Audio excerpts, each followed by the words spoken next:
Très bien, donc je suis donc avocat, spécialiste en droit du numérique notamment. J'exerce depuis une vingtaine d'années et je suis particulièrement sensible aux sujets d'éthique et de droit.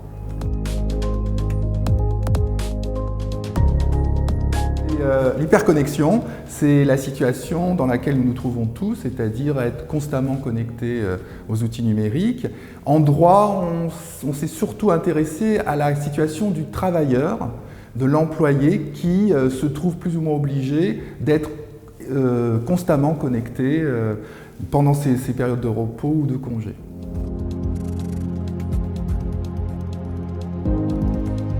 Alors justement sur l'hyperconnexion, il y a une loi qui date de 2016 et qui est rentrée en application le 1er janvier 2017, qui impose aux employeurs un droit à la déconnexion pour leurs salariés. Ce droit à la déconnexion fait l'objet d'une négociation collective pour fixer les grands principes qui permettent d'inciter les travailleurs à ne pas se connecter justement pendant leurs jours de repos ou de congé. Alors sur l'hypertransparence également, dont on peut donner une définition plus ou moins juridique, qui est le fait d'être constamment tracé, visible, évalué.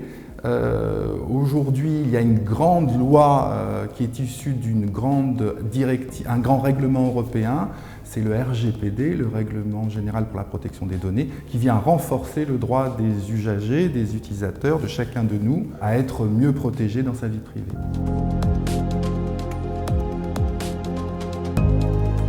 Oui, c'est très clair qu'on a deux cultures qui s'opposent. On a la culture américaine, anglo-saxonne, et la culture européenne.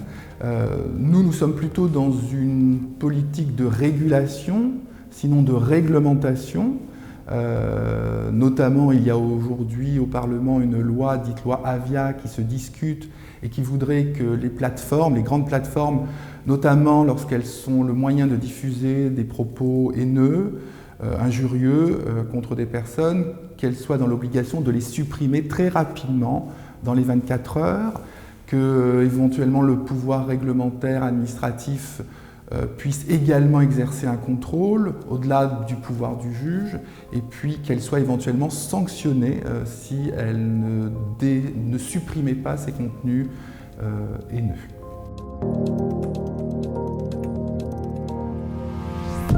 La vraie question, je pense, c'est celle de la responsabilité. Qui est responsable des délits de presse, des délits tels que l'injure, ou même captation disproportionnée des données personnelles? Qui en est responsable?